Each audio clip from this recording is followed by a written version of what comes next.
Şu zenanan yüzünü açık gezmeklik men sapsada aydım. Vallahi ona haram var. Zenanan yüzünü camada açık gezmeklik şunu zaman cahiliyette şu zaman ne kendiler gelirmiş şeylerden. Yani bu bizim aramda ahdi oluyor. Ola şimdi foğu küydülver tabarız. Zenanan yüzünü açık gezmeklik var ya. Şimdi Mısır'dan tapılandı aç. Foğu tarihin var. Ulamalar verecektir küydülver. Aslında mutesevvir demiştik ki zenana gelip camada yüzünü açık ettin.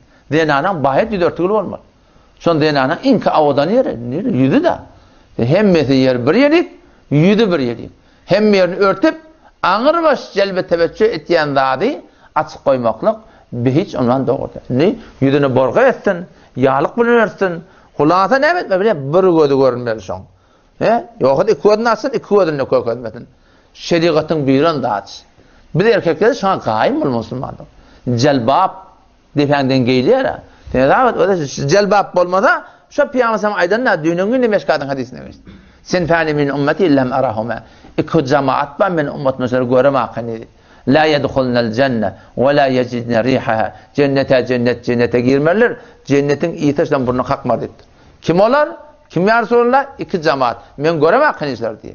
Şıkada Peygamber narahat fetvasını ver koyup durdu. Tene Peygamber kataytıyam ya ama Allah'ın kataytıyam. Men Peygamber'in aydanına aytyanlar.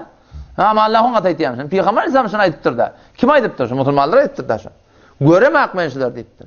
Bir sürü erkekler olacak, ellerine sığırın kuyruğu alak, kamçıları olacak deyiptir. Allah biliyor onun muratını. Onun bu şakası ki zalim adamlar. Zalim adamlar. Şu zamanın kalam kutiyarda o da ola amal. Önde biri kızabata varanna, oturan gadi bu yankı şikayet bol ikol paran birine zulm ediptir ha. On öyünü zulüm yüzünden maalesef bana veriptir.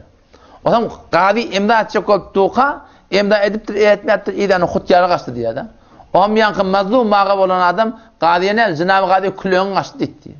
Yüzünü gödetti. Samsıktan kalam bilen kutiyarın parkın bilen ağabeyden etti. Ben kalamdır külüğündür bilecek ya söyle men bilmediğimden etti. Hiç kalam bilen men bilmediğimden etti. Men şunu külüğün diye açık etti. Olokan var ya, gamsıdan güçlü bu da bana şey. Bir imdat yerler, hakkına hakikat koyver yerler. O bir kim ya Resulullah, kişi cennete girecek yerler. Kim şular? Onun denanları ki, köyünüğü yalanaç, meylet yerler, meylettir yerler diye. Şöyle ölmedi. Men vakti olsa da tezkir etiyenler. Hiyattan çıkmadın. Şu aşı Türkmen köyünüğü ki gelip ya, meylettiriyem, yettirmeyem. Qazın o denanları ki, cırhor geyip yerler. Qazın onlar ki nimoloq o butlarda atları daşından görüp ola ki göründe septen kullan xaris bolugly. Sadece Türkmen könük yüzünü örsün, yüzünü örsün. Türkmen könük bilen emma şu könük alaca ondan sonra bedeni evinin ardından gödende belli oldu da. Bir erkek adamda şey değil mi? Biz biliyor erkek nimetine millet geldi.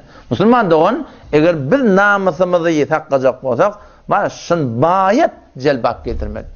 Celbap giymeklik vacip bir. Bana hiç yarım yaşak yok. Yüzünü örtmeklik vacip bir. Vacip terk etmek de haramda. Hiçbir şakıdım yoksun. Ama tersane bu zatlar ne biliyor musun? Aydılmaktır. Bayet takva ihtiyar etmeli. Takva ihtiyar etmeden okuyan namazın yeti kıyametinde ne cevap vermeli abi? Okuyan namaz ne cevap vermeli? Ve nehla'u ve netruku men yefçürk tibi de dua ettu der namaz. Ya Allah biz peygamberlerin yolunda dua ettu. Ama amal gelene. Şuna hakkında katı fikirde olmalı. Anlatacak. Yani bizim müşkülümüz nerede? Bizim müşkülümüz şunu biz boyun alamda. Bizim müşkülümüz şunu da. Biz boyun alamda. Biz fikir diyor hemen tori ve Allah'ın şikayet versin bilen namaz bilen yine burada bilen uyan bir Allah'ın razı edip olacak ya Allah'ı.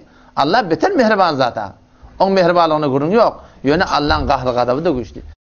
Allahu Rabbi vel İslamu dini ومحمدا رسول الله ويقيني أدنو إليه